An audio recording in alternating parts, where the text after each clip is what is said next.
Say Nancy Pelosi is incredibly politically astute, so I was a little surprised she didn't answer that question better. To me, that is a right out of the park for the Democrats to say, of course, she's a phenomenal vice president, they're our ticket. That waffling with all of the innuendo that's out there, the pieces that have been written saying that she's a lag on the ticket, that gets filled with fire.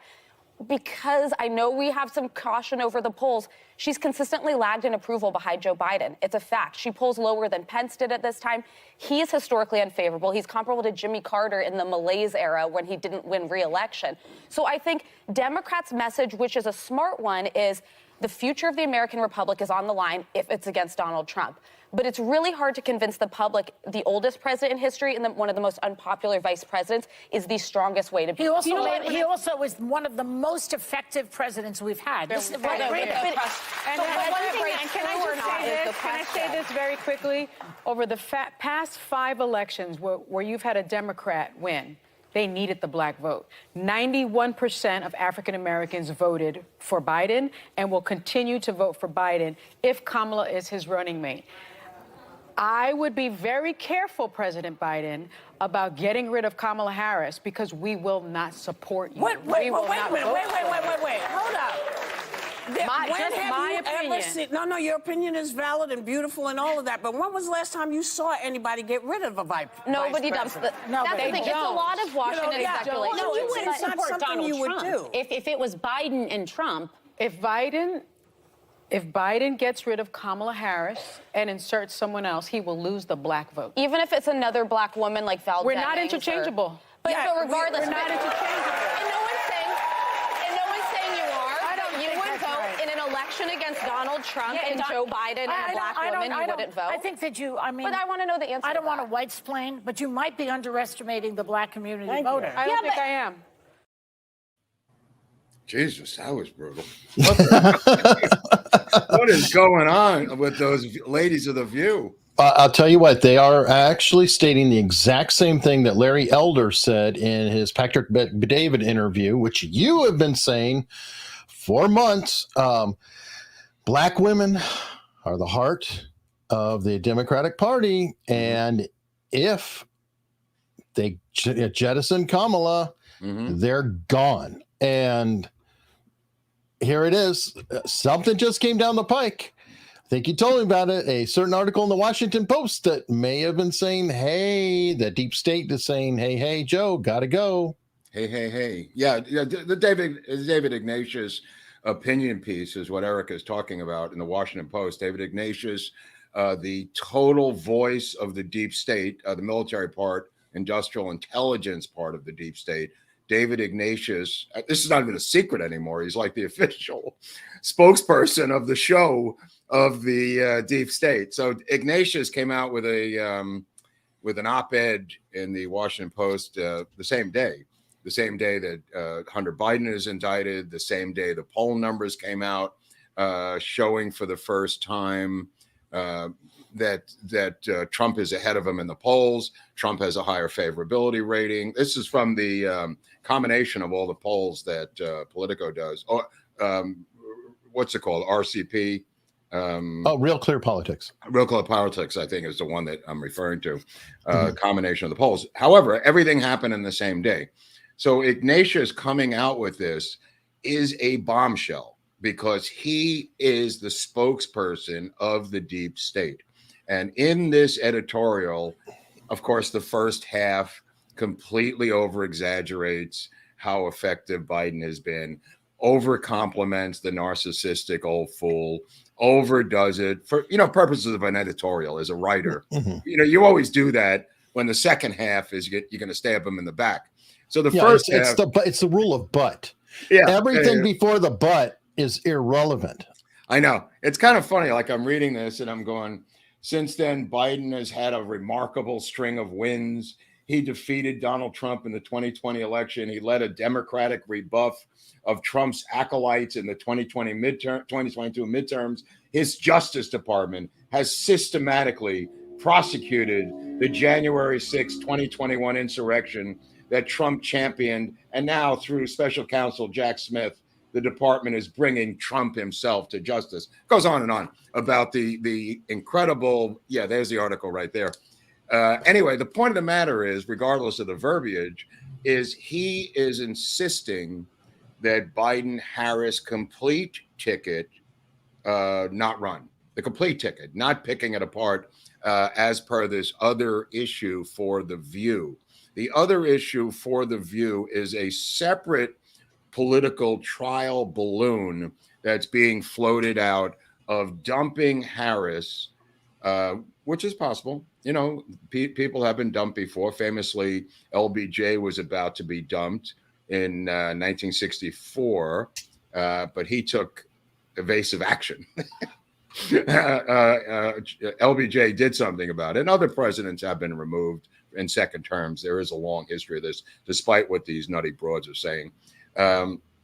Anyway, what the political balloon is to float out a removal of Harris because of her low poll numbers and replace her with, I presume, someone else. Now, the someone else becomes a question because what Ignatius posits is the replacement of the woman who was on the short list of VP candidates with her originally. And that's former Congressman, my current mayor in chief, Karen Bass, who is another, not another, but is a complete. Hold on. Sonny said they're not interchangeable. That's why I was just going to say what I'm going to say. The reason they're not interchangeable is that Karen Bass is a full-fledged African-American and Kamala Harris is half Indian and half Jamaican. So interchangeable is kind of laughable because you would be replacing an Indian Jamaican with a full-fledged African-American woman. So that's a joke. The reality of it is they don't want Karen Bass. They want Governor Newsom. And they want Governor Newsom so Newsom could then step in on the next move, which would be the removal of Joe Biden through resignation for health or the tightening of the noose on Hunter Biden, which we had predicted 6 months ago on this show. You could go back and look at it, that this federal noose will begin to tighten on the neck of Hunter Biden. They don't want Hunter Biden. They could give a crap about Hunter Biden and his cocaine and crazy art paintings and women. They don't really care. They all do that. What they want is pressure on Joe to get out of the way. This is a message to Joe. Hey, hey, hey, you got to go. So what they want to do is force out Harris, the people who can do these kinds of things, put in Newsom, and then Newsom is then acceptable as a young Democratic leader who's handsome, who looks like Michael Douglas in Wall Street. And you can put those two photos side by side at home, folks. But the reality of it is Ignatius is calling for the removal of the entire ticket.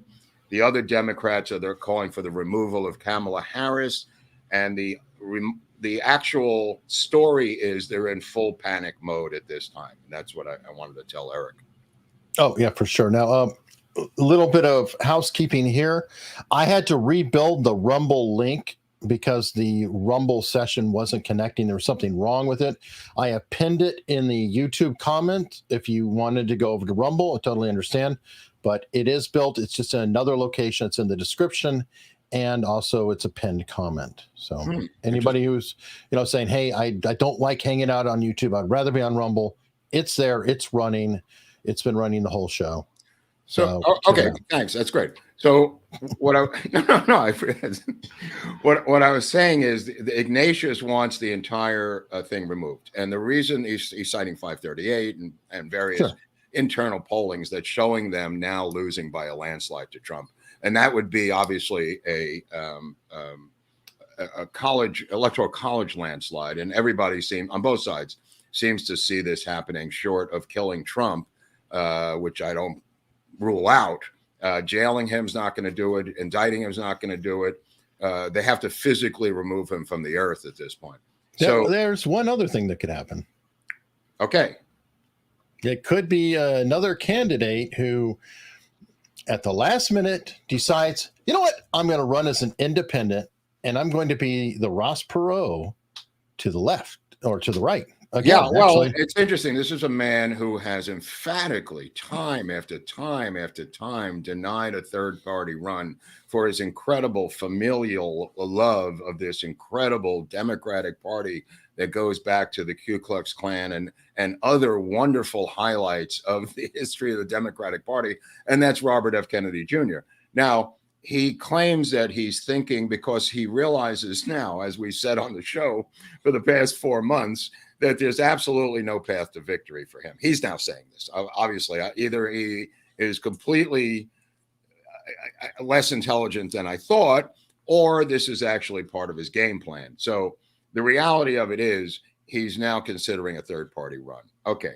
The reason I was opposed to RFK to begin with, recently, is because this was the only way he could actually go. And despite his protest saying that, it made no sense. He's now saying that he can't go to his donors any longer for money because they're asking him, supposedly for the first time, what is your path to victory? As if people just mail him $5 million checks and don't even bother to ask, hey, how are you going to do this, bro? Like, what's the plan? They're not going to let you on the ballot. They killed politically Bernie Sanders. Why would they allow you to have any breathing room in the Democratic Party primary election season? And he's now admitting what we've been talking about for months, that he needs another path or a path or any path to victory, Eric. Yeah. And now here's the thing, and we don't like to, cross into it, but Barnes is very certain, and he is claiming that RFK is trying to pressure the Democratic Party to hold legitimate primaries because he is certain that RFK would actually pull votes from Biden. And I think we disagree on that front, right? Because I don't see that many Democrats loving the quote anti-vax guy and voting for him, but I'm not sure. Let me be emphatic about this in case there's any controversy. He's not going to pull one Trump vote. Let me repeat that again. Biden. No. Let me repeat this again. RFK Jr. is not going to pull one Trump vote. Those are loyal votes. What I'm referring to is what I'm referring to is the enormous independent vote in the middle. That's what would go to Trump and never on the earth go to Joe Biden. That massive amount that is bigger than the Republican Party, it's bigger than the individual Democratic Party, percentage-wise, that's the bulk of American voters. And if there is no Robert Kennedy, this election is a landslide. If Robert Kennedy decides to run for a third party and pulls 20 to 30% or 40% of those independent voters, Trump is finished. I believe the Biden administration would love to have him run as a third party. They'd love for him to do it because, like you said, there's not one Biden voter on the planet Earth who would consider voting for this guy, RFK Jr., who, the last time I looked, which was a couple of days ago, among registered Democrats, has a 9% approval rating. No man on the face of the earth can do anything with a 9% approval rating in that party. What is Trump's approval rating over there? And I bet it's higher than 9. It might be. That's why I was just saying. It might be higher than 9. I've never seen the hatred, the sheer hatred that they have for RFK Jr. is off the charts. I believe it's worse than the Trump derangement syndrome people, or maybe in that realm. It may be in that realm. So I believe that if there's any way that they could give money or position or politics or pushing or nudging RFK Jr. to get out of the primary season against the Democrats, which would, keep in mind, it would be embarrassing to the Democrats to physically have to box him out. Okay? What would make them look good? Not having him in the Democratic primary system yelling, "Let me in, I'm banging on the door," right? Mm-hmm. The last thing they want is to deny him credentials in Chicago in July of 2024 when he applies for credentials to get in physically to the convention, when he applies to speak at the convention. What would be easier? Well, he's running as a third-party candidate. We don't have to worry about that because now he's tapping into that 40% of independent voters who are independent and would have gone one way or the other between two candidates. They would have either gone to Trump or gone to Biden. I don't think the independent voter who looks at the lay of the land that particular year are going to say, I'm better off now than I was 4 years ago. I believe that 80 to 90% of those indie voters would go towards Trump. And we could get this from Rich Barris when he's done with the RFK Jr. polling, which he's doing right now. Then I asked him to come on a show and address that, which I hope to do. The reality of it is that independent voting bloc is what I'm talking about. Not RFK Jr. pulling votes from Trump. That is not what I'm talking about. Those votes are so set in stone. The Biden vote is quite mushy. Those cats are either going to stay home if it's Biden versus Trump or not vote. They're either going to not vote and stay home or hold their nose and vote for Joe Biden. As that blonde woman says at the end of The View. I mean, her statement is so weak. She says, to paraphrase her, I'm not paraphrasing her. I think the statement was, we survived 4 years of Donald Trump. If a wounded or weakened Joe Biden wins re-election, we can survive 4 years of Joe Biden. And I'm going, that's the weakest campaign slogan I've ever heard in my life. And the blonde is a Democrat. But getting back to the Gloria Gaynor view. We will survive. We will survive. Getting back to Hostin and the other large black woman at the end there, Jabba the Huttberg. The reality of it is that replacing Kamala Harris as the VP and putting Newsom in there would shore up the ticket, number one, and force Biden's hand. And then they could pressure the shit out of him. If they could put in Newsom into that slot, then just Katie bar the door. The gates of hell will open against Joe Biden to get him out of there. You know, whether it's before the election or in the primary season, I think that would really put the screws to him. But the way it is now, what Robert is saying, and I watched it this morning, is they're locked in. They can't make a move. I don't believe that. I believe, he could bail out from pressure from the judiciary. He could bail out for illness. He could bail out for pressure from the DNC. I mean, there's a whole slew of stuff that could happen in a year. And believe me, they're in full panic mode right now. So I don't think anything's locked in. I think it's totally in flux, Eric. Well, LBJ dropped out the same year as the election, didn't he?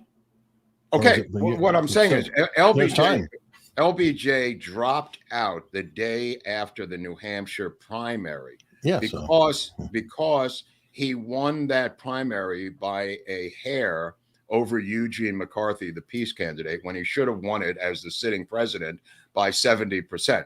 He won it by like 2 or 3 percentage points, and he saw the handwriting on the wall. So he waits until March to announce that he's not going to run again. But nevertheless, the handwriting was on the wall with the New Hampshire primary. They could do the same thing. They could see the results. I mean, they're trying to move South Carolina into the first position. RFK is, protesting that, but it's not going to matter if he becomes a third-party candidate. There's no way for him to remain another week or a month as a Democratic primary candidate. Then no one's going to give him any money. It's going to dry up like a sieve. He's got to make that announcement as soon as humanly possible, Eric. Yeah, no, I agree. But that's why I'm saying, though, there's still a lot of time for Biden to slide out in different ways. Hasn't even started yet. At the very last second before primary season, it's like, well, oh, shoot, he dropped out. Oh, well, we need somebody we know. Oh, this guy's been already going around the country. Gavin, let's just tap his shoulder. There's a reason he's going around the country. And this is why. I mean, it's almost like a shadow campaign. He's just going around and making the moves, going to different unions and doing different meet and greets and some rallies and everything else. But he is doing this for a reason. And it's not for practice. He doesn't need practice in running running for an office. He's in a circling over the airport looking for a runway to land, Hunley. This is what he's doing. He's circling over JFK. And I mean JFK Airport, not the former president, but nevertheless, that's what he's doing, waiting for the control tower at LAX to say, okay, runway 12 is clear for landing, Governor Newsom. Bring it down on runway 12 or whatever runway. And he's waiting for them to sort this out. And think about it. Here's a guy, an incumbent president, who's running for re-election, announced he's running for re-election, and yet the governor of California says he's going around running for election. I mean, when has this ever happened before? What is the point of the biggest state in the union? This is not the governor of Arkansas doing this. This is the governor of the biggest state in the union with a war chest and a Pelosi family connection and all of the other stuff that he has. The arch nemesis, by the way, to Kamala Harris, running a parallel shadow campaign of the current sitting Democratic president, for crying out loud. You have to ask yourself why. There's a wild card, though. Guess who was just in Hampton here on Thursday or yesterday? Who? Mel Torme. Oh, Kamala, yeah. Yeah, at Hampton University. Why is this significant? Well, Hampton University is somewhere that Obama visited like every year, pretty frequently. Hampton University is populated by the Black community from Chicago. Mm-hmm. So I do think that Kamala is tied in with the Obamas now. And remember, Biden was Obama's third term. So fourth term, it might be them shoring up support behind Kamala. So who's the tug and pull here? I'm curious. I don't know, but if they remove her and put in a Karen Bass, again, that sounds preposterous. But just to back up a second, Karen Bass was second on the list to Kamala Harris. Now, Karen Bass was a much more polished politician as a congresswoman and other things she has done. However, Karen Bass had much more baggage than the Attorney General of the state of California. Karen Bass, former Black Panther. Karen Bass, an acolyte and close friend of the dictator of Cuba, Fidel Castro. She was much more vulnerable to attack. Scientologist adjacent. Scientology, Masterson adjacent. So she was more vulnerable. So she ends up stealing the election here from Paul Caruso in Caruso here in L.A. and becomes mayor of L.A. So she could do some damage in L.A. and do some Marxist stuff in L.A. How about Abrams? I think she was on the short list too. This was before Abrams' situation. The story that I find interesting is the new Marxist mayor of Chicago, another black cat who's an avowed Marxist. They have no police because they've done away with the police. And the robberies of all of the stores and grocery stores in downtown Chicago and south side of Chicago have made it a problem for people to go shopping. So the mayor of Chicago, and this is not a new idea, this is part of their plan. The original plan was to knock out small businesses during COVID, bury them during the riots, then take them over like they have here in Hollywood and turn them into government institutions. What this guy is doing is he's boldly saying out loud his Marxist program, which you're not supposed to do, and that is to create their own government-run supermarkets. I want you to think about it. Hold on. Okay. One second. I just want you to think about what I just said. Government-run supermarkets in Chicago, Illinois. Go on, Eric. You mean that this guy, who was backed by the DSA, the Democratic Socialists of America, would want to have government-run supermarkets? No, that's so surprising that he wants to have the government take over private industry. Well, there's plenty of people in the DSA. The point of the matter is he is an avowed Marxist, and he wants to have the city of Chicago under him run the supermarket. So what I'm getting at is this is not a new idea for him. This is part and parcel of the overall plan to destroy these middle-class businesses. And then when it was happening during COVID and when it was happening during George Floyd, what became apparent to me was they are going to take these edifices over, the structure. The restaurants that failed in West Hollywood, for instance, were taken over by the city of West Hollywood. They have now put government programs into those physical buildings. That's what this guy's doing. That was what the point was of shutting down these businesses, but leaving the liquor stores open, shutting down the churches, but leaving the pot stores open. They wanted the physical structures. They wanted, in other words, they're not going to have to build supermarkets from the ground up. They're taking the ones that have left the city of Chicago, the hulls, and they're going to take them over. They didn't come up with this yesterday. He didn't come up with this last week. This has been part of the plan for a number of years, is what I wanted to say. Yeah, they're also taking over areas between them and different corporations that are burned down, like the Chaz and the Chops and things like that. Have a little bit of urban flight. Everybody runs out. Boom, you annex it. So there's even more real estate that can be taken over too. And you know what? People will be happy for it because that was an eyesore. That's shut down. That's urban blight. That's what and he now, said. He said these people can't go shopping. Why can't they go shopping? There's no police to guard the places that have been totally looted. Why are there no police? They got rid of the police. In other words, they're all connected. This is not a conspiracy theory, folks.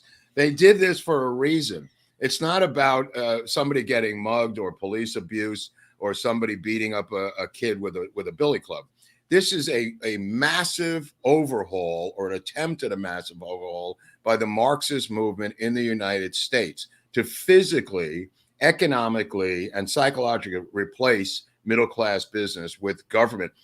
The one thing that's in common of all these communist societies is they have no middle class, Eric, as you're well aware. It's the people on the bottom who are riding the bus and the elites living up on the hill. Well, how do you get rid of one of the largest middle classes in world history, the American middle class? This is how you do it. You ban the building of private homes in Los Angeles. Did you know that? No, of course not. They're not going to take out an ad in the front page of the Times and tell you. They made it illegal to build new private homes in Los Angeles. What do you have to build? You have to build Section 8 housing on a spot where there's a private home on one side and private home on the other side. Okay, think about your property values then, folks. Okay, then they go, well, you have to have electric cars. Okay, so where do you charge them? I don't know. But they stopped legally, they passed legislation to ban the creation of any new gas stations in LA County, a county of 10 million people. No new gas stations, all done behind the scenes, all done quietly by a full Marxist board of supervisors. This is the stuff that's going on. So I'm just reporting to you from the war zone here. Yeah, well, I mean, it's kind of obvious there. Now, one question. What do you bet that when the, quote, government stores opened up, that there suddenly is a new police presence there? Right. Well, it may be They'll refill it again. It may be the new Black Panthers that guarded outside the door, the opposite of the Curtis Sliwa Guardian Angels. You know, I don't know. I'd like to see a battle between the Guardian Angels versus the new Black Panthers. That would be a red versus black. I'd like to see that fight. Maybe, but I'm just saying once the government owns it, then the government will give a shit about it, and they are going to increase their police. Except they haven't guarded the pot places here in LA, so I don't know about that. It's a cash business. They don't get that much tax. Excuse me? That's a cash business at the moment. No, but I'm saying they're being robbed. They're being robbed at gunpoint, and the tax dollars that are supposed to go to LA County are not making it because of the lack of police protection. They have their own guards. I mean, they have like big burly guards with guns, but they've been overpowered too by 6 or 8 strong arm robbers. Yeah, well, you live in Escape from New York. Only it's Escape from it's LA. not. It's not. It's Chicago. It's New York. It's everywhere, Eric. It's happening everywhere. These things in Chicago are merely experiments to pull it off in other cities in Illinois and the rest of the country. Well, that's a nice dark view. Let's go with something lighter. How about a little romance? Okay. I think that that'd be fun. Apparently, the governor of North Dakota, What is going on and here? Corey Lewandowski, What is the deal here with Or these South two? Dakota, sorry. South Dakota. I get confused. Which is it? South? Okay, she's South Dakota governor. Supposedly possible VP candidate for Right. Trump, but I guess allegedly there's some sort of an affair with her and Corey Lewandowski, Trump's old campaign manager from way back. What's with this guy? I mean, how is he pulling all this stuff? This guy, what is his rap? Like, I don't know, man. I don't know. is it? I'm not making this up, but she's married, right? Or no? Yes. Okay, I just want to make sure. And I don't know if he's married as well. Right, but she's married, from what I. Oh, they're both married. Oh, that makes it even better. Okay, well then that's fair. They're both married. No problem. No, I'm just, weird scenario. Yeah, that story just breaking today in the Daily Mail out of England. Yeah, interesting story. I think her VP chances just went out the window. Yep, I'm sure that somebody said nope, she's not going to be VP. Let's put the kibosh on that. But wow, I didn't see that coming. No, I had no idea. I mean, if you're gonna hook up with somebody, it's got to be a non-public figure. You can't. I mean, how about just you? It's usually your personal trainer. That's the one that usually works out these things because you could get rid of them or have a do not disclose agreement with the personal trainer. But to take this guy, I mean, I don't understand her. I mean, she had some problems with Trump to begin with, didn't she? Back in the old days. Yeah, she's kind of gone back and forth. Yeah. So I mean, she did just recently vociferously, endorse him. Right. He is a guy, and they made a big deal out of it, and now the story drops. So that feels internal to MAGA or somebody saying, "Oh hell no, she's not going to buy her way in." Right. Good point. I don't know what is up on that, but it's crazy. Weird story. We do have what I think is tremendous news. We have a new sponsor, and this sponsor, honestly, I'm really stoked about this because this sponsor is actually a viewer of the show. Whoa! And while I love all sponsors, so far our sponsors have been kind of corporate, a little bit bigger. This is an independent coffee house who sells artisan coffee online. I actually did try it this morning. I just got it. Went through the whole bag? Is that bag empty already or no? No, it's not empty. I brought up the bag. I will take it back downstairs. It's very sacred. I'm going to keep holding on it. And to complement the coffee, when I have coffee, normally I have cream in it. And I'm like, well, okay, this is going to be a sponsor. Let me just try it black so I can at least say I tried the different flavor, etc. It was good. I mean, I actually didn't need the cream, and I drank it black, which I normally never do unless it's really, really good coffee. So I'm extremely impressed by the product. The person running this is Phil Pepin, who is a Navy veteran. He goes way back. He's a total patriot. I mean, he worked with Ron Paul, was tied in with the Tea Party, has hung out with Ted Cruz, with Ted Nugent, has a complete background out of Texas, pure American patriot. I really hope that folks give it a chance. I mean, check out the site. I really want to help small business people. And there's a link in the description, and you can see the link here on the screen. They have a lot of different flavors, and honestly, coffee's really damn good. I was expecting it to be good, fine, decent coffee, but the idea that I could drink it black without cream is kind of a big deal for me. I normally never do that. So everybody check it out. moondoesartisancoffee.com. Wow, that's great. I got a new sponsor myself, Lemonade, like I talked about a couple of months ago. It's the top communist soda of all time. It's really delicious. It will alter your viewpoint. And if you act now, I'm going to send you this free companion book for free. It's a book, The State and Revolution, by the makers of the soda. So you'll have both by Halloween. And I can't wait to try this coffee because the soda is not so good.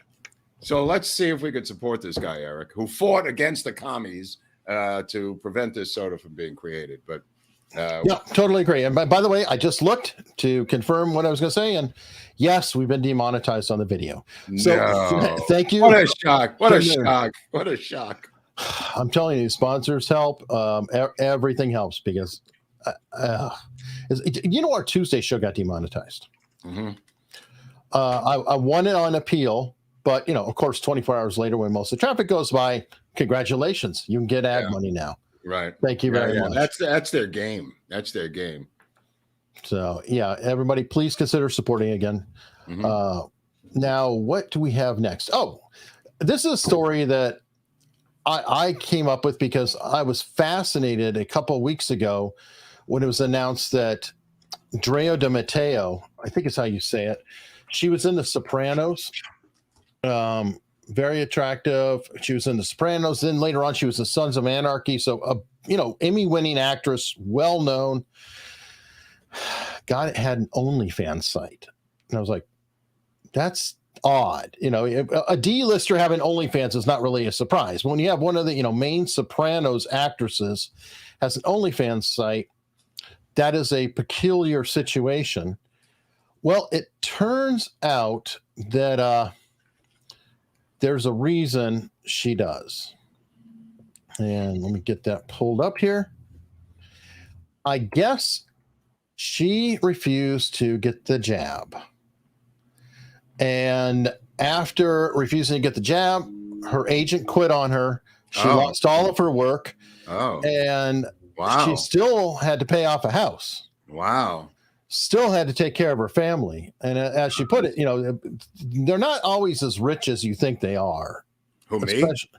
Well, I don't know. You're richer than all of us, Mark. I live off your benevolence. No, she hasn't worked. I mean, when was the last time she worked? Well, she did Sons of Anarchy, and I don't know what the show was after, but it's probably been a few years. And then if she lost the COVID money, I mean, they don't, especially if she lived within her means too much, she might not have had big savings. I don't know. But she does get residuals from those shows, so she could live off the resids, as most people do. I mean, she's probably aged out. I mean, she was hot during the Sopranos. I mean, but that was a long time ago, Eric. I mean, I not to challenge her acting chops, she was very good, but I don't know where, other than that kind of show, a biker show like Sons of Anarchy, she would work. But nevertheless, she did earn a ton of residuals. So hopefully she still has those.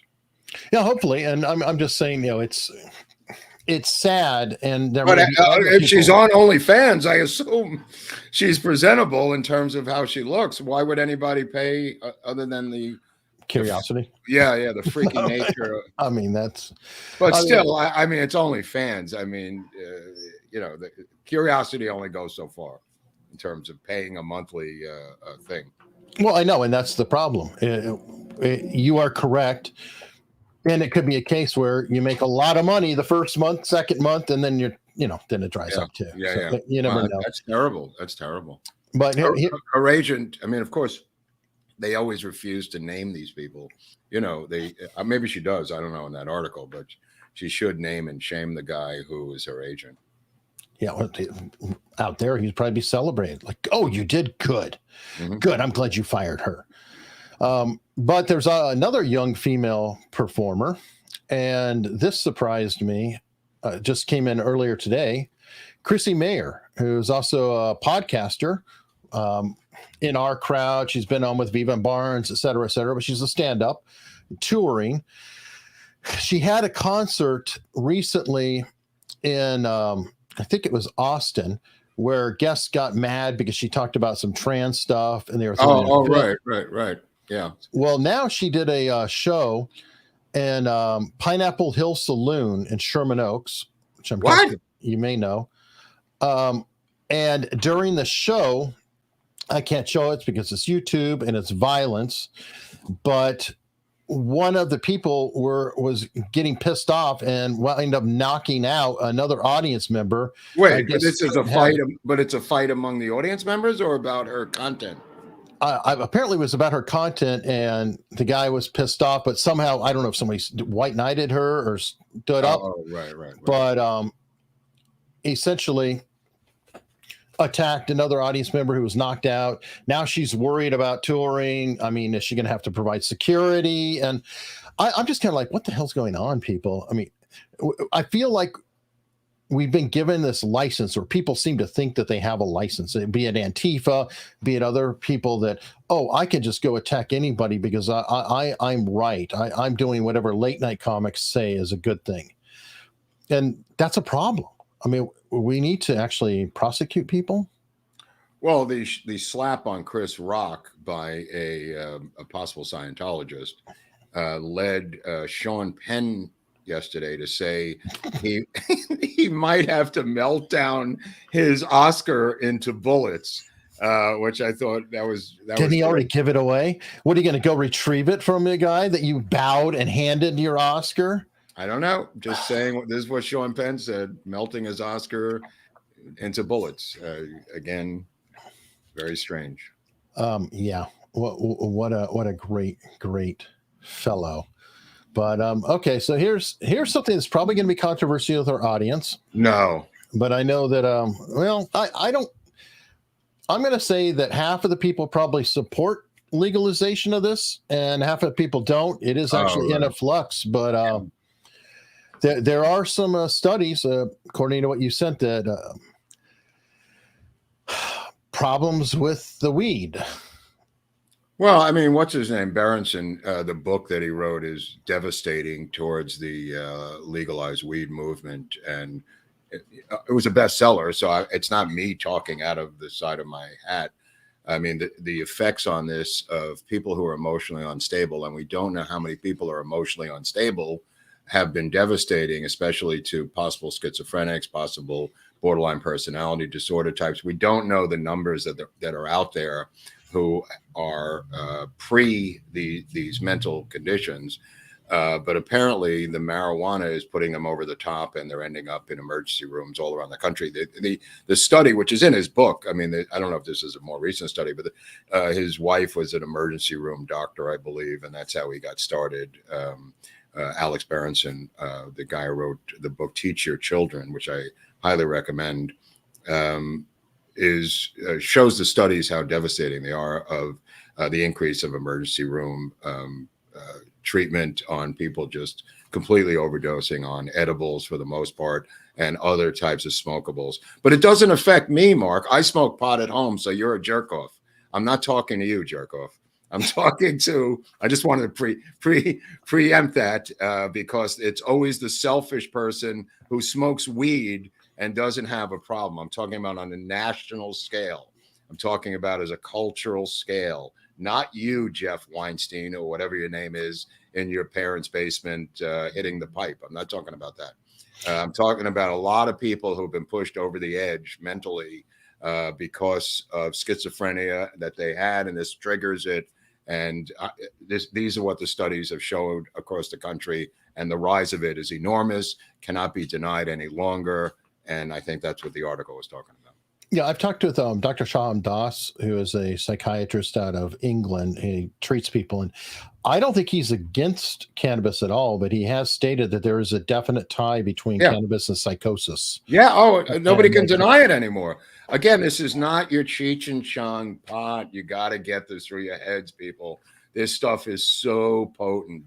It's rocket fuel of weed. It is the white lightning of alcohol of weed. You know what I mean? It is to weed what white lightning is to alcohol. And by the way, that is a good point, because the skunk weed of Cheech and Chong days or whatever, was nowhere near as powerful. No, that's why I'm mentioning it. You know, there's a reason that they're legalizing it. But I like legal pot, man. I really do, bro. I really like it. You know. Yeah. The people are driving high, and there's other ramifications to it. It's not about the one guy who loves to smoke it and the other people who love to toke every once in a while. It's not what it's about. It's about, putting it on a national level where kids are now taking it at the age of 12, 13, 14, 15, 16. Well, we make it illegal for them to have it. Good luck with that. Good luck. Good point. You know what I do love though is how about What? money? Let me Okay. get some super chats in here. How about Mark, how about an episode on Roger Dean Craig? Not interested. Is that deputy? Or? Yeah, he's a deputy. I mean, it's a controversial thing. I mean, he's contradicted himself a bunch of times. I'm not interested in cops in terms of the Kennedy assassination. I'm not interested in Dallas cops telling me how the assassination happened. It's one of the most corrupt police forces in America at the time, going into the 70s. But you don't understand, Mark. He was the one guy. No, I may be wrong, but it's hard for me to wrap my mind around a Dallas cop being the hero of busting open the assassination. And, you know, you can have your own show. You could do your own research. I'm not dismissing anybody from researching Roger Craig. I'm just not going to do it myself because I have my own take on the guy. And even my own take is not certain. So it is what it is. Okay, let me see. Biden's poison pill against getting forced out in the next election, a blanket pardon of Trump. I don't understand. He'll threaten that he will pardon Trump if they force him out. I don't know if I don't think that's a threat. And actually, I Barnes don't understand. has I said don't it. understand that. Yeah. Barnes has said it, and I don't think it's out of the question he could do it. Because he could do it and Hunter at the same time. It's like perfect cover for Hunter. He'd be like, you know what? It's all out of hand. It's all completely crazy. I'm pardoning everybody. I'll be like Oprah with a car. Everybody gets a pardon. Right. And he can use it for cover. Wow. So I don't know. I'm not your buddy guy. Matt and Trey from South Park got these women right. They're just a bunch of clucking chickens. Did he? Is that what they did on South Park? I haven't seen it, but I wouldn't doubt it. The chicken that rules the roost is Joy Behar. She literally, you could see how she directs traffic there, sitting in the middle, indicating who's going to say what. And she used to be a pretty good stand-up comic. I don't know if she still does stand-up comedy, but Joy Behar, when she started, was a stand-up comic who was very good. Again, I don't know what she does now other than that. No, I don't know. JS, kind of on the same thing. I think Dems will negotiate. Joe goes, but gets to pardon his son. I think pardoning Hunter is going to come somewhere in the mix, but that also kind of pardons Joe. I mean, there's so much tying them together. Interesting. Let me see. If Biden or the next Dem pardons the Bidens and Dems, who does that help? If DeSantis and a kneecapped Kemp pardon or remove the DAs, does it help all three? Wait, there's too many people here for me to follow this. What is this I'm now? not sure. If Biden or the next Dem pardons Biden and the Dems, who does that help? Well, Biden and the Dems. I suppose it helps Biden and the Dems. If DeSantis and the kneecap Kemp pardon or remove the DAs, does it help all three?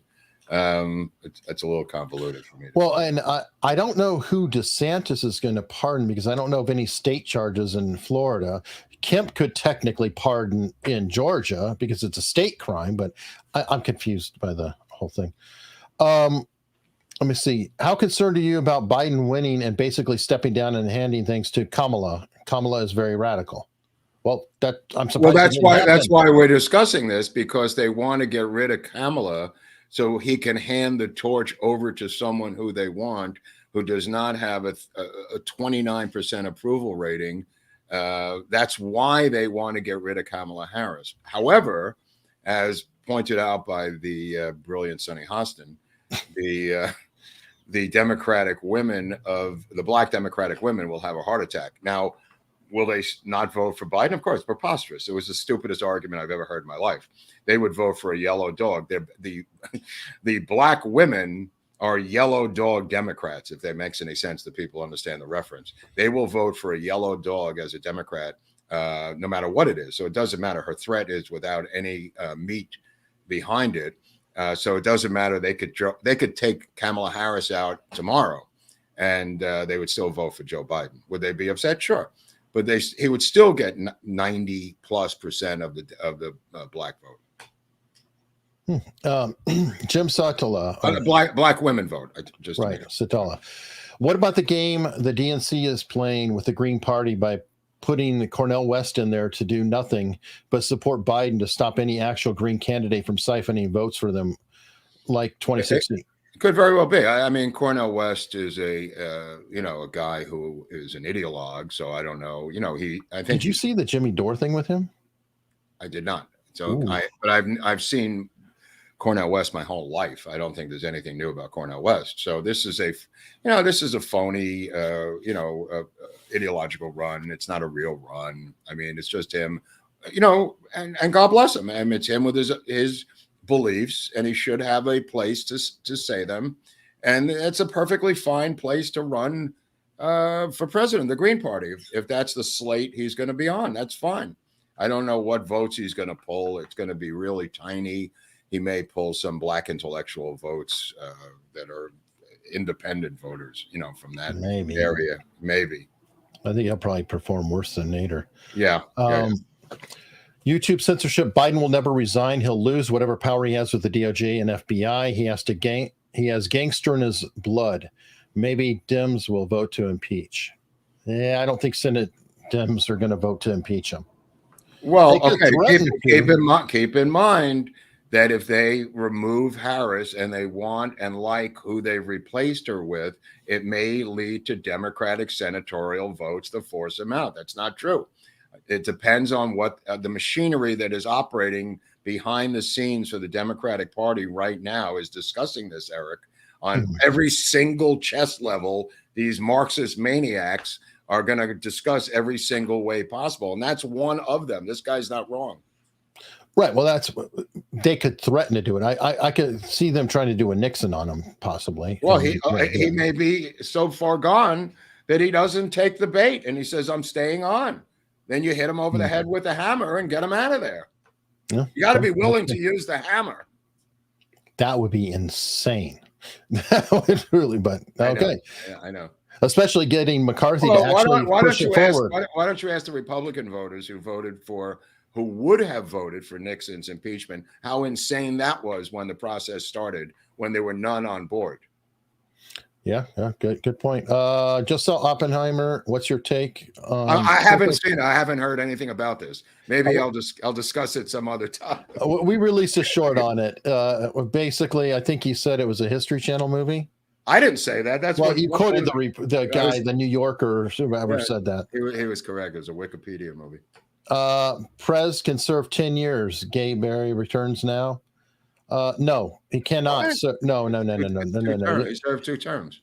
Right. You can serve up to 10 years if you're a vice president and take over for a president. You can serve out up to 2 years of their term and then 2-year terms of your own.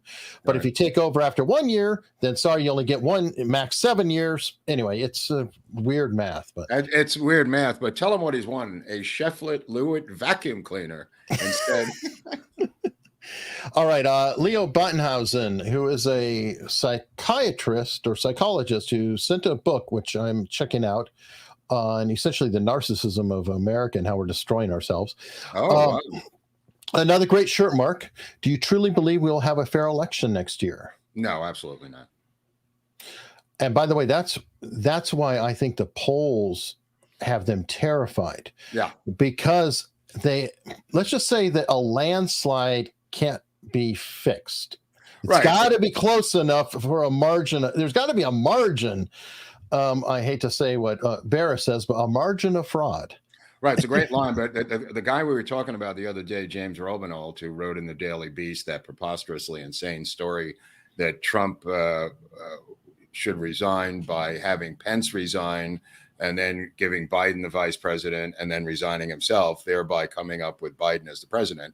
I suggest that people read that article, because any person who is a deep state operative tied into the DNC who would write an article like that in 2020 is thinking about these insane, crazy hijinks that we're discussing here, that the Democratic Party is quite willing to discuss internally. This guy just said it out loud in an article that I posted. I think we posted on Locals, Eric. You might have. I know you read it. No, I think I put it up there. This is the guy who is the secret ghostwriter of the Paul Landis recent book about finding the magic bullet on the back of the limousine and putting it on the stretcher. Yeah. Oh, essentially, well, like Viva Barnes always say, confession through projection. Yeah. Yeah. I When mean, they say this, that's what they're planning. So right. So, I mean, all these different resign moves and stuff, that's what they're talking about behind the scenes, because their numbers, and I think Barris is going to bear this out, their numbers, in which both Robert and Rich have discussed, internally, Trump wins by a landslide. And I mean, electorally now. And that's what's terrifying them. They can't seem to get any traction. And I wonder why. They have run this entire country into the ground. And you simply have to look at the numbers that Barnes is putting up, the economic numbers of jobs and economic loss in 4 years. They can't really run on this. And as I said the other day, you may want to look at a movie directed by the Baltimore native Barry Levinson, the famous director of Diner, who also did a film called Wag the Dog at the time of the Bill Clinton Bosnian War, which was, very, very prescient. And they may do a Wag the Dog this time around. Now, you've got the Ukrainian situation, but that's kind of been put on the back burner because that entire war has now become a slaughterhouse five, to quote Kurt Vonnegut, of destruction of the Ukrainian people, just ground up into a Russian machine that they now admit has a 7-to-1 ratio in artillery shells and ammo. What a shock! A huge industrial might like Russia, which they claimed was a gas station, in the middle of where they lived, seems to have a mighty industrial machine. Gee, I'm shocked. How did that happen? yeah, who can also sustain themselves and feed themselves through everything. Right. What a surprising twist of events. Well, the problem that I think they truly have, Mark, is you could throw all the numbers you want. Even if they put up positive number, it doesn't matter. Hold on. I just want to grab another Gatorade. Go ahead. All right. You can throw up any numbers you want, any way you want, but there's that small problem that everybody is looking around them. Everybody sees the groceries they're buying. Everybody is buying gas. Everybody's trying to get a mortgage and having trouble with it and seeing their house values getting shaky. I think there's another bubble there. I think people can look around them and literally see what's going on. Ginny asked if I'm tweeting during the show. I am actually not tweeting during the show. I am very good at multitasking, Jenny, but I have some tools that will tweet out different friends that I know and share their shows that are automatically grabbing from the RSS feed and sharing that out or tweeting it out in Twitter.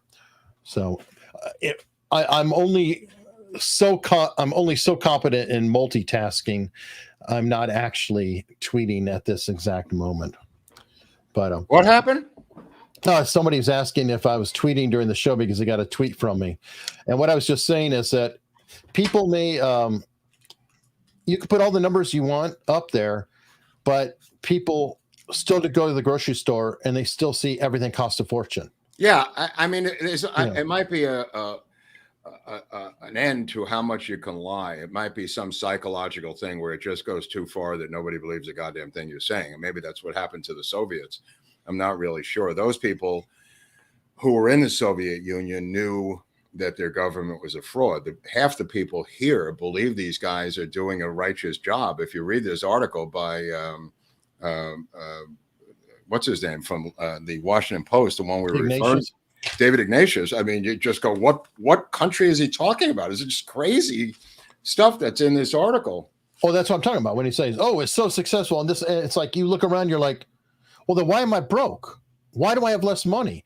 Well, why am I paying so much for gas? It's hard to sit there and say, no, everything's wonderful when everywhere you look, it's rotting. It's garbage. Right, listen, what I admire most, this is David Ignatius, about President Biden is that in a polarized nation, he has governed from the center out, and he promised, as he promised in his victory speech, with an unexpectedly steady hand. Dig the words on this freaking guy's article. with an unexpectedly steady hand. I just want to digress for a brief second, because yesterday he said to the nation's rabbis that he was raised in a synagogue while wishing them Happy New Year for Rosh Hashanah, which I do to all my Jewish friends out there tonight. Tonight, obviously, sunset, which is happening probably in the East. It's already Rosh Hashanah. Happy New Year. He said that to the nation's rabbis, that he was raised in a synagogue. And then he said that he taught history at an Ivy League school in Pennsylvania. Just in the span of 24 hours, two of the craziest lies ever told by an American president are brushed under the rug because he's completely deranged. Okay, but he has a steady hand. It says, with an unexpectedly steady hand, he passed some of the most important domestic legislation in recent decades. I ask anyone out there to tell me what that is, because he doesn't mention it. I don't know what he's talking about. I don't know what House voted for this. I don't know what Senate voted for it. I don't know what the domestic legislation is. Again, just completely insane. But then, wait, in foreign policy, we just go, hey, there's a complete debacle over there, right? In foreign policy, he managed the delicate balance of possibly 400,000 dead in the Ukraine, but estimates of up to 200,000 by the Pentagon. He managed unexpectedly steady hand. He managed the delicate balance of helping Ukraine fight Russia without getting America itself into a war, Eric. In sum, he has been a successful and effective president. Hold on. Ignatius forgot to mention his brilliant removal of troops and everybody from Afghanistan and leaving all the equipment. And it's insane. It's insane. It's insane. But you know what's funny? Obama got criticized something about Hunter yesterday, and he went to his old go-to. It's like, my son Bo died. Oh no! You said Obama got. I'm sorry, Biden. Biden got his. But every time he faces controversy, though, my son Bo died. I think he conflates them into one son. I don't think he knows that they're two separate people. I mean this sincerely. I don't think he understands that they're two separate individuals. As for his daughter, I mean, molesting her in the shower and doing whatever he did to her, as she indicates in her diary. He never mentions the daughter. It's always dead Bo as part of whatever he's talking about. It could be going to the United Auto Workers strike, which I think he's going to next. He'll mention dead Bo. And speaking of strikes, there seems to be a lot of movement on the Writers Guild SAG strike, Eric. Mm-hmm. Yeah, you shared something. But one more thing before we get to that. He did. What did you think about one place he didn't go? 9/11. Didn't bother to go visit there. Hold on. I'm not done, because that's the third in the troika of major lies. The head of the State Department had, I think it's Tony Blinken, the head of the State Department, not Tony Blinken, the other guy, had to issue a statement that Biden had misspoke. He said he was at ground zero the day after 9/11. A complete fucking lie by a douchebag, scumbag president. You hear that? That's what I'm calling this guy. When you're saying that you're at 9/11, who didn't even bother to go, who went 3,500 miles in the opposite direction, nothing could be more symbolic. You could have done a commemorative thing in Delaware, D.C., lit a candle, whatever the possibility you wanted to do. He said, fuck you. I'm going to fly to Anchorage, Alaska. That's how important 9/11 is to me. If that isn't a fuck you to the military, nothing is. And the families of 9/11, I had my family's tax attorney died in there. But the reality of it is, to go 3,300 miles away to Anchorage, Alaska for 9/11, it is outrageous. But to top it off, to say that you were there the day after is a fucking crime against humanity for that piece of shit. Mm-hmm. And whatever we want to say about every other president, and we got plenty of shit to say, they all were there. Every 9/11, the president's always been there. It's like astounding. It really is. I think they were afraid that. Now, keep in mind, he was speaking on the stump the other day, or not the stump, but at a podium, and all of a sudden his mic got turned off, and he was spouting all this crazy crap, and somebody took him away. Right? Okay. Whoever made that call is running the United States of America. Because the idea that any person could turn off the mic of the president of the United States and ask his handlers to move him away has to have more power than he does. I want you to think about what I said. Somebody called his aides and said, turn off the mic, which it got turned off, and then they walked him away from the podium. Whoever made that call, now it could be his chief of staff, and it's just understood that the chief of staff has that power. Well, de facto, that chief of staff is president of the United States, in my humble opinion.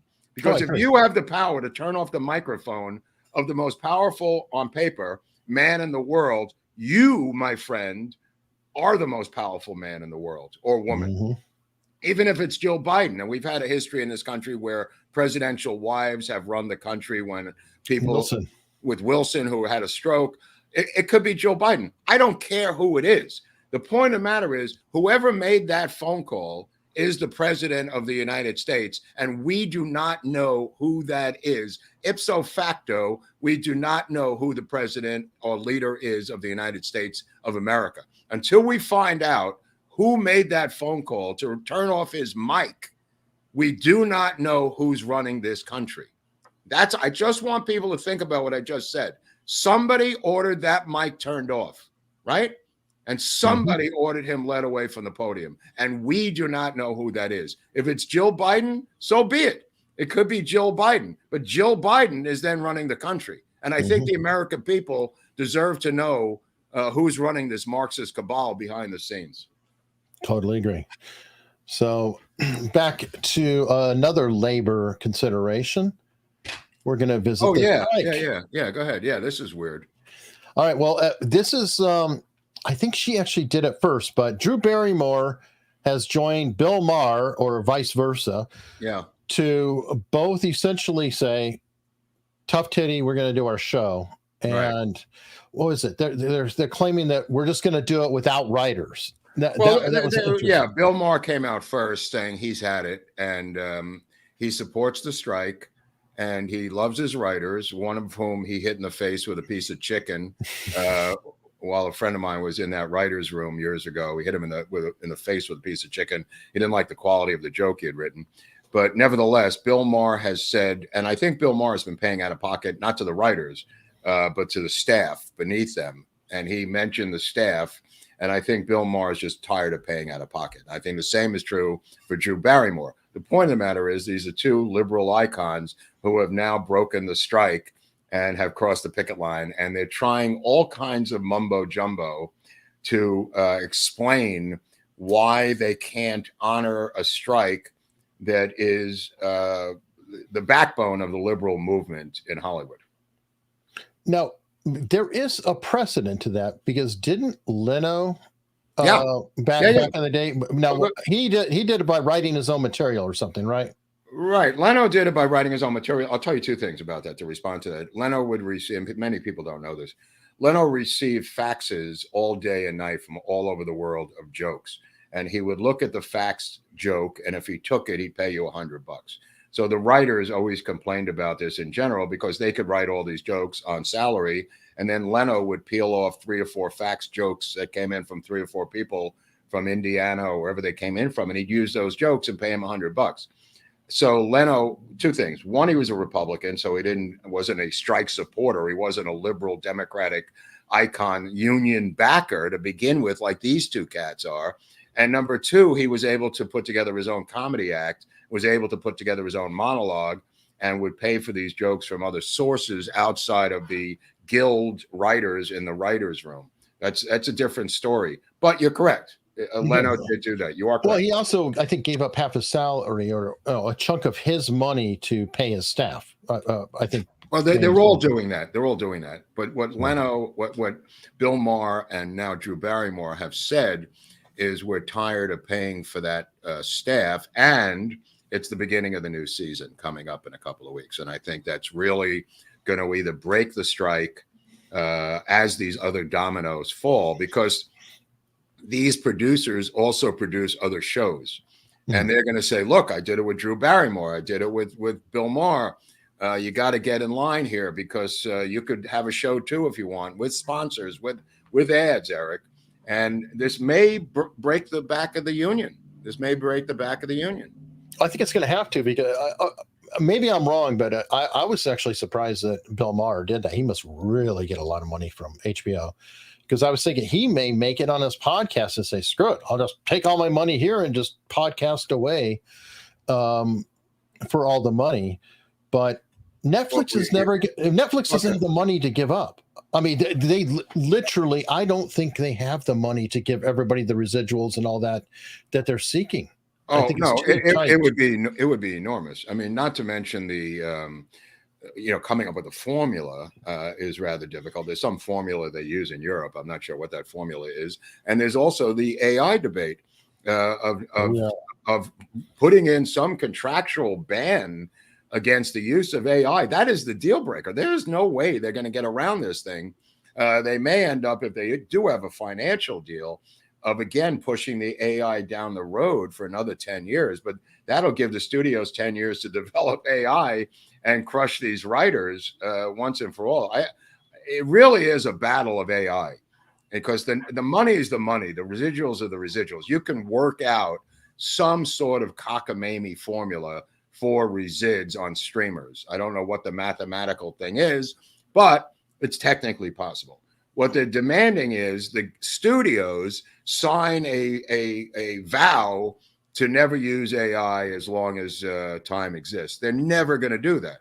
They're never going to do that. AI is too big, too creative, too influential in its infancy, and they're not going to just give away the future by signing some sort of covenant with these cats that they're never going to explore something they haven't explored yet. They don't know what they don't know. They can't do it because if you look at the chat, there's already people saying, I haven't watched TV in 7 years. I'm watching. People are cutting cords, and it's not just young people who are doing it, and they're watching people like YouTube. Now, you and I, we're talking heads and we're doing the show.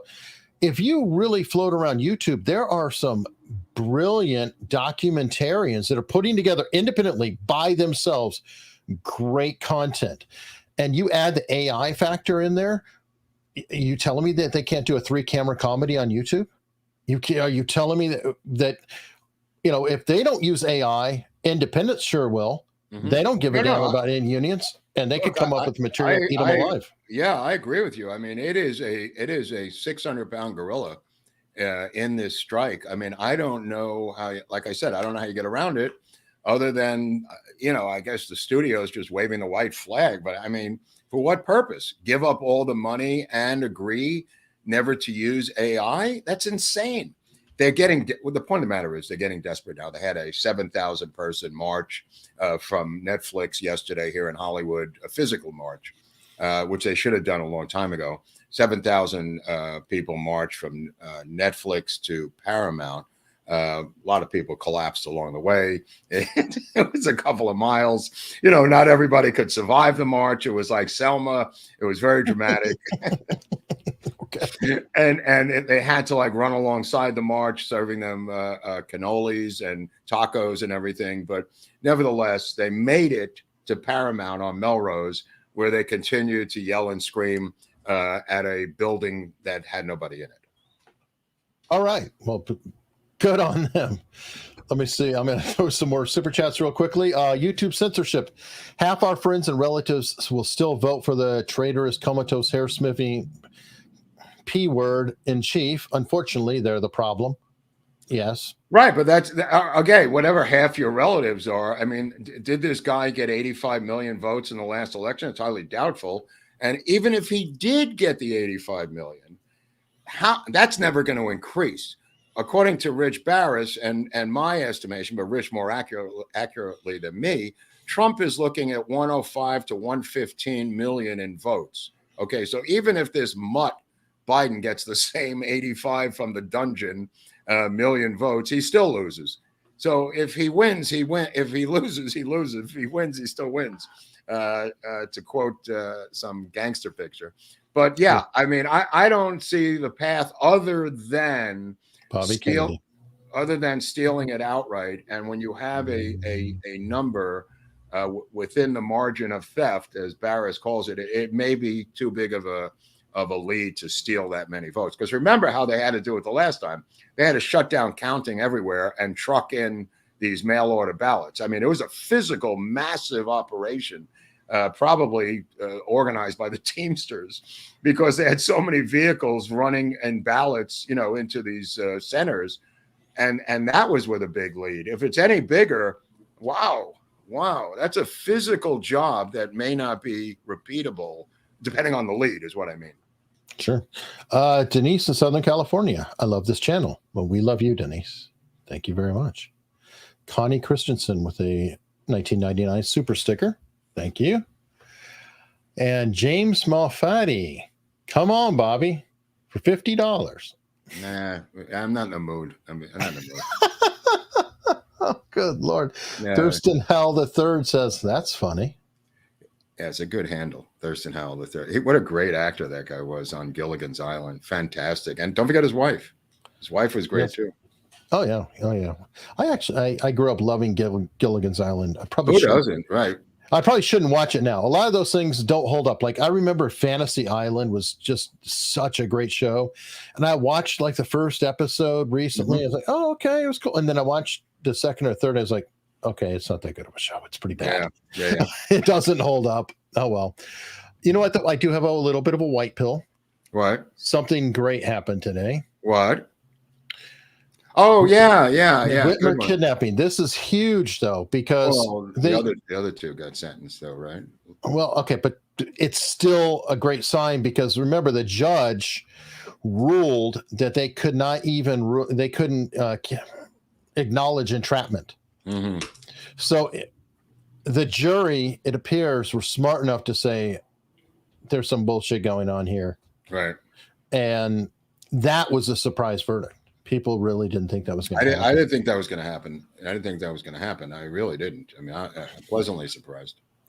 Yeah. And I mean, that kind of thing, that gives me a little bit of hope that it's not like things change overnight, but, there's like a shifting. And I do feel like there is a shift going on. Another person who may be part of the shift is our friend Allison Morrow. She posted this earlier today on her locals, and I was really surprised. But the case of Missouri versus Biden? Yeah. It's going to the Supreme Court. And apparently one of the interviews that cited and part of the case was Allison's interview that got removed from YouTube with one of the people involved, Dr. Aaron Cariati, or Cariati. I don't know how to say. Interesting. He cited the 2021 censored interview with him as a constitutional rights violation. So that's part of the case. And hey, that's kind of cool. The idea of having your interview tied up with a case going to the Supreme Court. Good on Allison. That's a good one. I just wanted to share that. Everybody check her out. I'm Allison Morrow. 1L. Remember the 1L. Now, you sent me this earlier, and I know you like talking about who's number two in terms of arms, but what is this?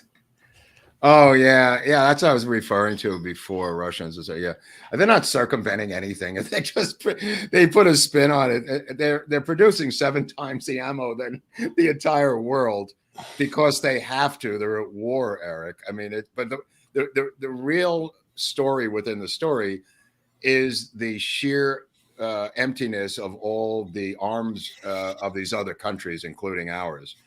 We have given everything. The Europeans have given everything. They have nothing left. And they're mass producing missiles and arms, these smaller missiles that I understand are quite valuable, and also just artillery shells. There's nothing left anywhere in the world. This story's been coming on for a long time. I mean, the Duran has covered this a number of times, but the armories of the world, the Western world, are empty. They're empty. And the Russians not only have these arms, they're producing more and more every day, apparently 7 times. I don't know where this number comes from, but it's probably correct. Lucky 7?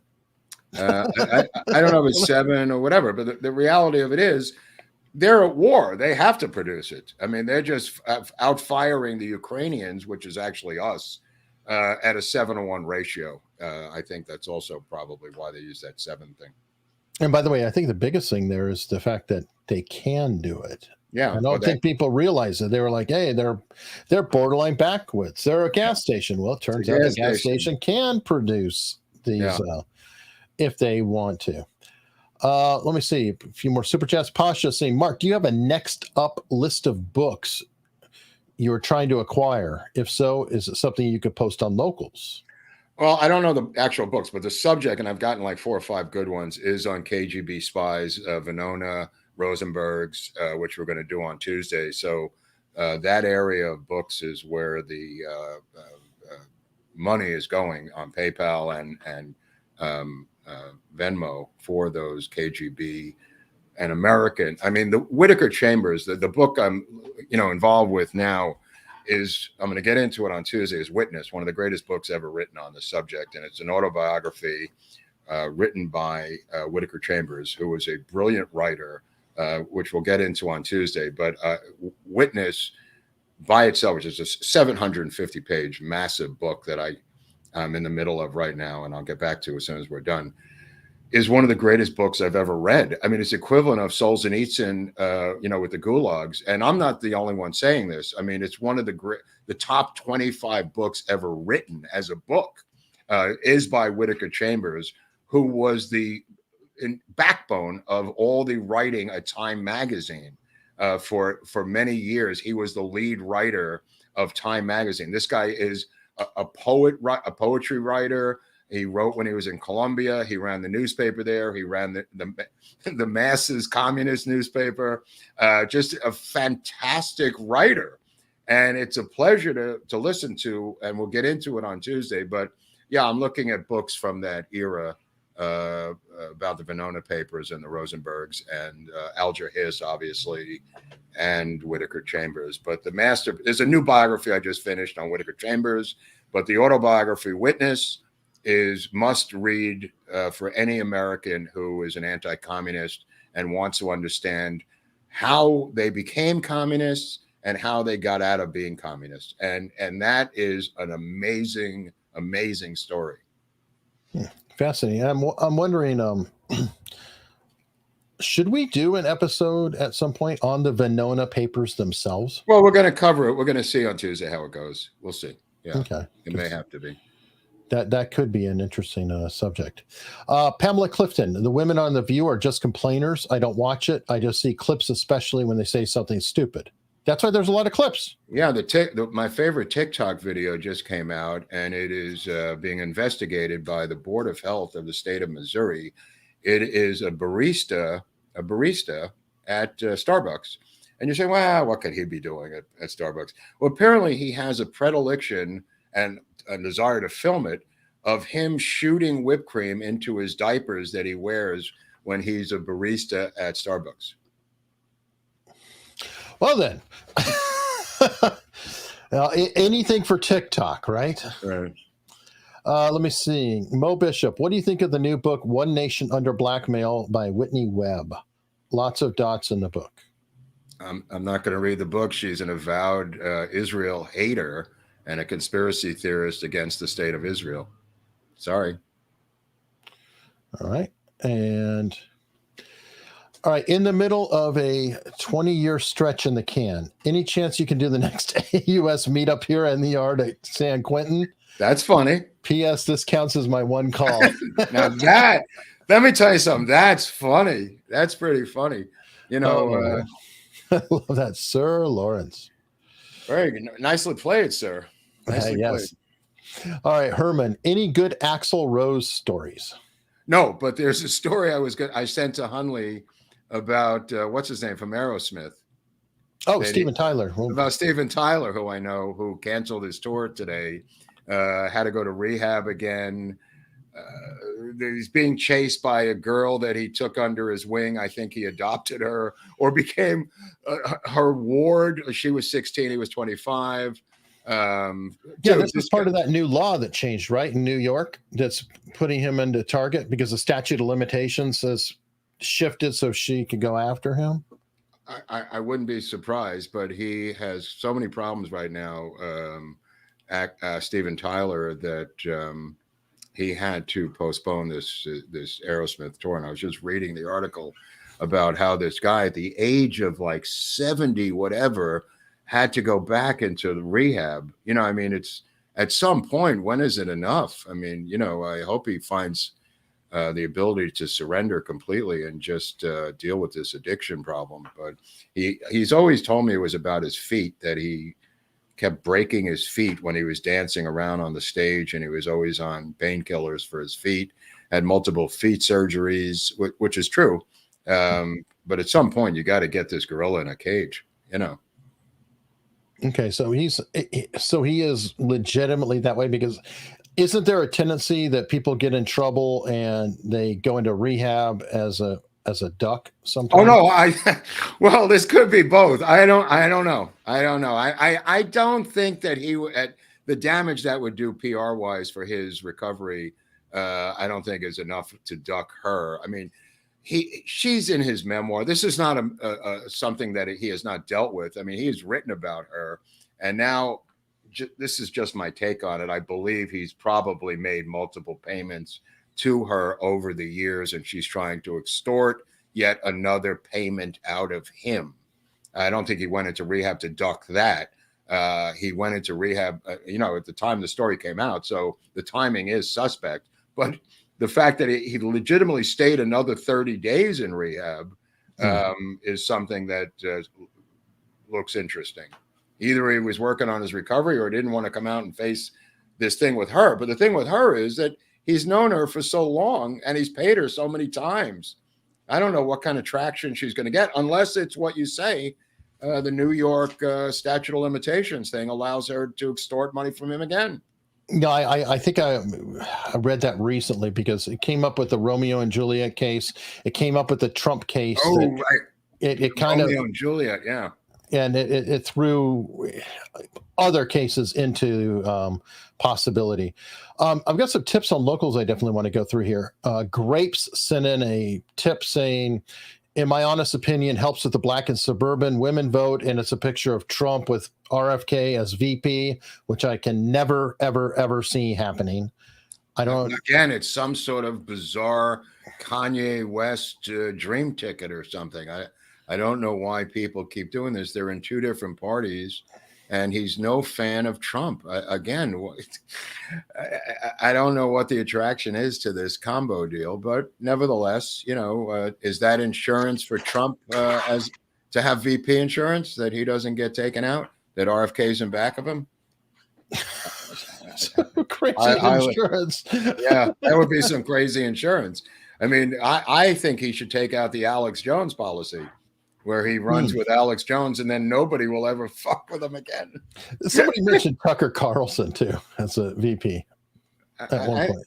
I think it would be a downgrade for Tucker. I think he's more powerful where he is.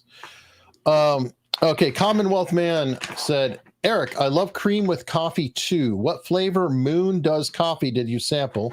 We love you both. And I sampled Adrenaline Injection. And I like my coffee dark like my soul. So essentially, that I like a strong coffee to actually wake up. Hold on. You mentioned a dark soul, and one of the darkest souls I've ever seen is Ed Bell. There we go. Today's Heroes of the Blues. One of the really dark souls. Ed Bell was known around 1905 and raised in Greenville, Alabama, where that's I think the birthplace of Hank Williams. Oh, by the way, just before I interject here, huge 3-day celebration starting today in Montgomery, Alabama for Hank Williams, Eric. And massive 3-day celebration. I did the show yesterday with Greg, and he talked about, we discussed the events that are going to start tonight in Montgomery. But Joe Patine, as Joe Patine, I guess, Bell first recorded in 1927 and is reputed to have been the similar sounding musician who recorded Slewfoot Joe with Clifford Gibson and Barefoot Bill. Taken together, they have a unique branch of blues singing. Bell gave up music for the pulpit, Eric, during the Depression and died around 1960. So today's hero of the blues, the legendary Ed Bell out of Greenville, Alabama. All right. Well, I see your sponsor, and I raise with our sponsor, and I have a gentleman out of New Orleans, Clay Shaw. Oh, wow. Look at that. And I have another gentleman out of New Orleans, Jim Garrison. Oh, that's a new one, right? Is that new? Yep. And I've got another one out of New Orleans. Well, let me see. No, I have a David Ferry. They're all New Orleans, too. What about the guy who wrote to you about his new book from Orange County? Oh, yeah. Well, yeah. Somebody wants to share a book. I mean, we'll check it out. We'll see. Anyway, but you could find more on the JFK assassination cards. There should be a link to Ziggy down below. New cards just came in. They got introduced at our Montgomery meetup for the first time. And these are some definitely good cards. Let me see. New World Old Soul has like 3 or 4 very quick questions. Let me see. What do we think of the MAGA Make Argentina Great Again candidate, Javier Milei, or I don't know how you say it. Hold on. This is America's Untold Stories. We can't start answering questions about who's running in Argentina, bro. But go on. All right. New World Old Soul. Biden, particularly for African Americans, Hispanic workers, and veterans, the workers without high school diplomas, quote unquote. Oof. New World Old Soul. Mark, I'm thinking of escorting a group of illegal immigrants from Manhattan to Staten Island. Do you want to join me? Well, first of all, I'm in LA, but are you going to go on the Staten Island ferry? Or are you going to take them across the Verrazano Narrows Bridge?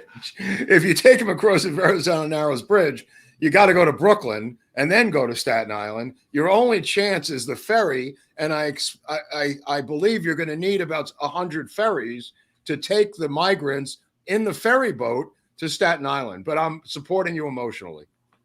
All right. SH is running with this.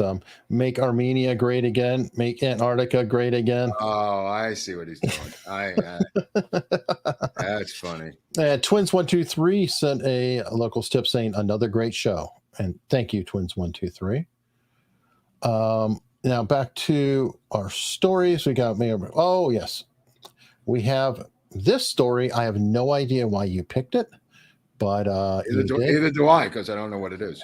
Of course, but you see that this is called Building Up to It, but it's a Canadian who walked naked into the bathroom. So it's a Canadian story, so I don't know why. No, but I sent this to Viva and this morning. That's why I did. I sent it to Viva as a joke, saying here's a free one for Canadian Untold Stories, which is kind of funny because that's what I just said. But that was for Viva, but.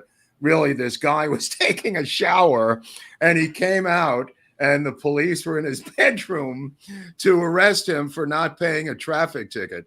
And I mean, you want to see the future of the United States in terms of a police state. This guy was literally in his own shower. They opened up the door to his house, went into his bedroom, waited on his bed, and then he came in stark naked and they arrested him for a traffic ticket that he didn't pay. Nothing wrong with that. And then they joke about it, calling him shower guy. They called him shower guy, the police, because they thought it was funny that he had the audacity to complain about his treatment. Yeah, and you kind of wish for those police to have that happen to their relatives. Right? How is it then? If that was your brother, aunt, cousin, whatever. Yeah, how would you feel then? Right. I also stumbled onto by accident the big titted prosthetic teacher story, which was Canadian. I thought it was Northern California last week. I just want to correct that. That was a Canadian. Sometimes I conflate Northern California with Canada. Well, because I CA up there in Vancouver. I know, but there's there's 2 Vancouvers, and we're close to Canada in terms of that up there. So sometimes, and also Hollywood shoots a ton of stuff in British Vancouver all the time. So, I mean, I've been there, people here. It's like you go back and forth a lot. you know. Right.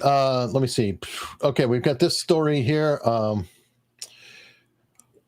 about California and crime. Gift that keeps on giving. Don't you dare feel sorry for them. California citizens actually voted their high crime nightmare into existence with one horrific law.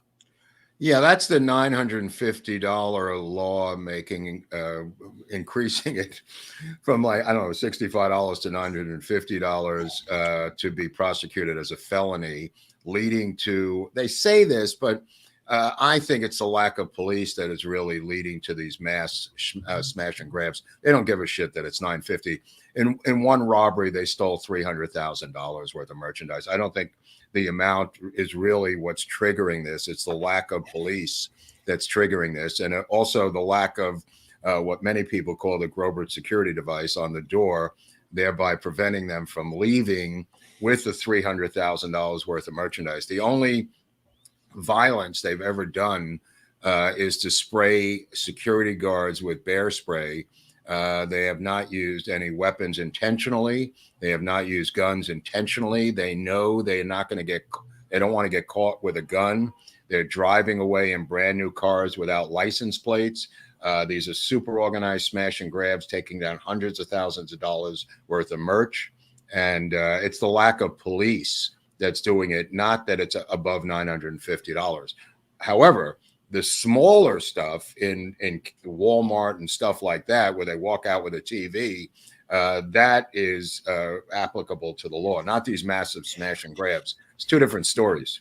True. I was going to point that out, that I think Dr. Drew was talking about, and I think it makes a lot of sense. He said that California has attracted or set up. They're from out of state. They're coming from out of state, too. Right. The perfect scenario, because he said you take an addict and they need to get money for drugs, and then you legalize crime where they can steal shit and sell it to buy drugs. Yeah. Oh, yeah. It's like they literally have built this perfect formula to have addicts on the street with crystal meth and everything They're else. coming in from out of state. They're coming in from Vegas. They're coming in from other cities up north in Oakland. The people they have arrested are from out of town, and a lot of them are out of state, which shows you the level of organization that they're going through. They're coming here in a caravan of vehicles to do these smash and grabs, taking down $300,000 worth of merch at a time. The jewelry ones are even larger. Gasson, the DA, says he might prosecute them someday if he ever catches them. Okay, well, get back to us. Let us know. Let me see. Great Ghost. Mark, I don't know if you have any teaching experience or something similar, but you are outstanding. Eric, you're doing a great job for sure. Broadcast has no BS, straight to the facts, refreshing. Thank you. Teaching experience? No, I do not. I do, but Mark doesn't. Oh, yeah. Eric's been a teacher. But let me see. John, P.S. Trump landslide has to be bigger than the last two times to overwhelm. Yes, that's the margin of fraud we were talking about. And that's why they're scared. Yeah. No, they were not scared until, well, Mark and I just talked about yesterday. The Ignatius article dropped right before the polls came out. So that's telling you the deep state's watching the polls and saying, okay, we got to put this out now. I mean, they saw them internally, and they were like, okay, we're screwed. Yep. What are we going to do? All right, BTK said. Keep in mind that this is after his 900 indictments. You know what I mean? I think they thought that would drive a stake through a vampire, but it worked the other way. Yeah, and you know where really I think has harmed them? Black women may love Kamala, but black men are liking Trump. Well, also lot. Latino man is really strong. Latin man is really, really strong.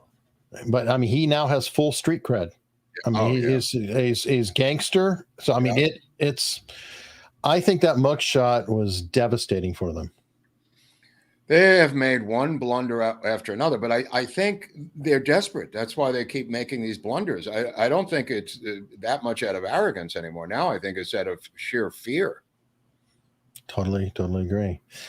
All right, BTK, Mark, you promised me that I won a vacuum cleaner. It's a Cheflet Lewitt vacuum cleaner. It will be sent to our headquarters in Puerto Vallarta, Mexico, our satellite sister resort station, where you've also won a 3-day weekend down there, sponsored by Drug Cartel Hotels Incorporated. So you'll be picked up by Aeromexico, flown to a resort, which is run by the drug cartels. Fantastic. Fantastic. And congratulations. I'm glad that you have won the prize. And hey, we got Rumble Rants that came in here. Oh, it works now? I thought it was broken. No, that's why we are running 2 minutes late as I was doing Rumble, and I told everybody there's a new link. So, Right. Yep. We actually have 650 people watching on Rumble, so it's working pretty well. Oh. A Walfer, Alan, who we met at both meetups, sent in $100 Rumble rant. No question, just a comment that Mark's casual look is perfect for Friday. Thank you. Thanks, Alan. Thank you. And then Escaped Hamster wants to know, Mark, when researching, in order to retain information from your books, do you underline sentences and make margin notes, etc., or do you leave your books unblemished? No, they're unblemished, bro. I'm addicted to Post-its. I was going to say Post-its. Yeah. Okay. I ain't writing in no book. Okay. My mother would beat the living shit out of me if I ever wrote a book. Not only would she beat the shit Well, out your of wife's a librarian. Oh, yeah. I was going to say, if I accidentally let that slip out, you might not have survived the meetup. That would have been very bad. No, they're pristine to me. I mean, what bothers me is sometimes I buy used books on Amazon and they come underlined and I flip the fuck out. I just lose my shit. When I get them and they have notes in them, I flip and send it back. Yeah, I think that's to me one of the only good things about a Kindle is they can be marked up all over without harming the purity of the text, and that is a good thing on the ebooks. Rogue Thunder on Local said, "Make Krav Maga great again." Happy New Year. All right, and back to last few here. Scarlet Rose, another great live stream gentleman. Mark, have you tried the lime cucumber Gatorade? I have not, but I'm going to. Thank you. I am definitely going to check that out. Sounds disgusting. Anyway, S.E. Gittins. Okay, I'll give up my Bustelo. Bustelo is the national coffee of Puerto Rico in New York, of New Yorkers. So I don't know where she's drinking it, but that's the coffee. Maybe she wants the adrenaline.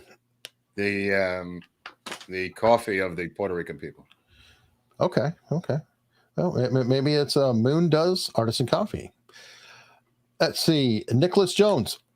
Thank you both for your work. Mark, are you aware of what? Yes, we just talked about the book. Let's see. Have you guys, either of you guys, seen the Jay Widener documentary, JFK X Solving the Crime of the Century? And if so, what do you think of their hypothesis on the squib on his head? Give me a break. Give me a break, bro. Come on. We're real here. This is all this crazy crap that goes on the Mortal Era channel, where the Secret Service guy Hickey kills him with his machine gun. Excuse me, Mr. President. Can you hold still? Hold still. Apply a squib here. Let me apply a squib. I'm trying to be okay later. I'm trying to shoot you with my AR-15. My name is George Hickey. I'm a marksman. I could shoot you from 4 feet away from a moving car. Yep. Please just hold still. No. Hank Williams' show made me drive to Montgomery last week. I've been immersed in Hank's music day and night ever since. Love the show. Thank you. Bravo.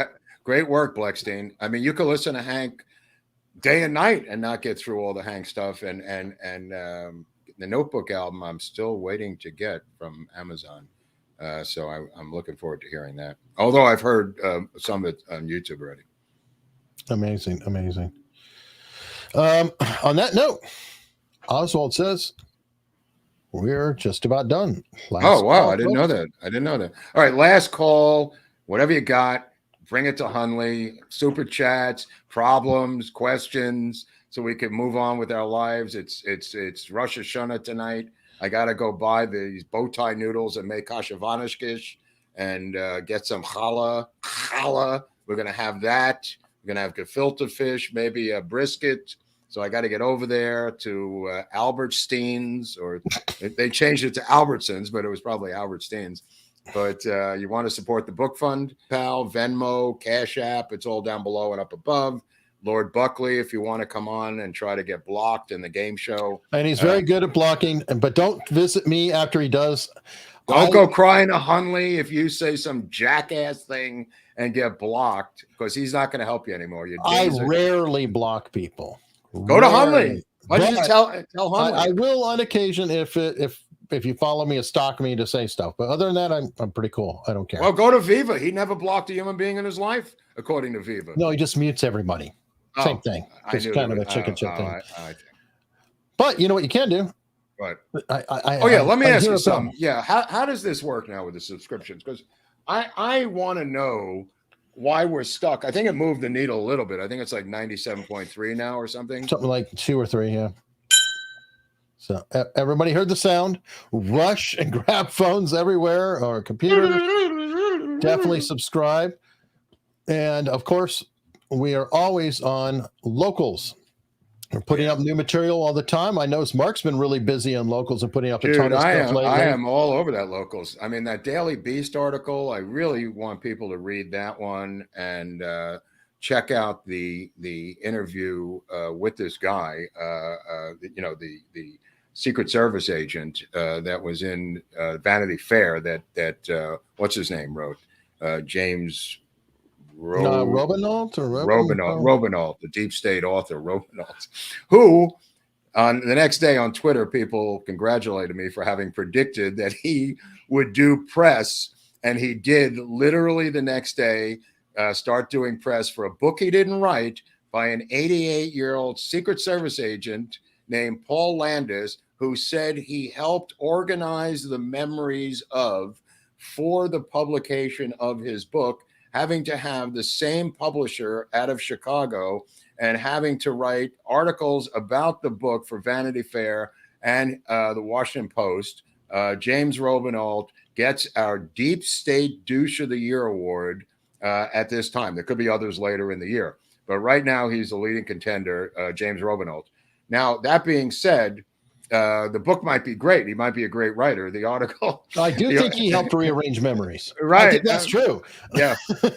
But on that note, that same show that he was on, I was on 30 minutes later. Okay. So Hunley rebutted him and the rest is history. But as I predicted, he now, of course, will be in Pittsburgh at the JFK assassination conference with Cyril Wecht, with his sidekick, Secret Service agent Paul Landis, presenting their take, not with Cyril Wecht. Cyril Wecht will be there separately, but he's going to now be at the official JFK conference in Pittsburgh, pushing their Bubameises on the American people, him and Paul Landis. And I guarantee you there will be no daylight, physically daylight, between Paul Landis and anyone who goes to question Paul Landis separately or privately. That is not going to happen. This is his handler. He's taking it on with him. He's taking his character with him, the Secret Service agent. You will not be able to ever speak to Paul Landis alone. You know what? There's somebody else who will be there. Who? Vince Palomaro. Oh, well, he's not sure yet. He didn't say. Oh, God, I hope he does, though, because it'd be great having the Secret Service expert there. He's not sure yet. He may go to another place. But nevertheless, as I predicted, this random guy who didn't write the book, he's not a co-writer of the book, he's not a ghostwriter of the book, he's just a guy that likes to travel with a guy who wrote a book. Hey, you got to have a hobby, Mark. Oh, we got one last super chat. Hey, hold on. Before any more, this is last call. I'm not getting around anymore. This is it. Go on. Hey, have you seen the story of Canadian libraries removing books older than 10 years old? Disconcerting given who heads our National Library Association. I have not, because that's another Canadian untold story. But the story here was there was a movement about 10 years ago to try to digitize all the books in LA and shut down the libraries physically. It died on the vine. They never got it passed onto the ballot.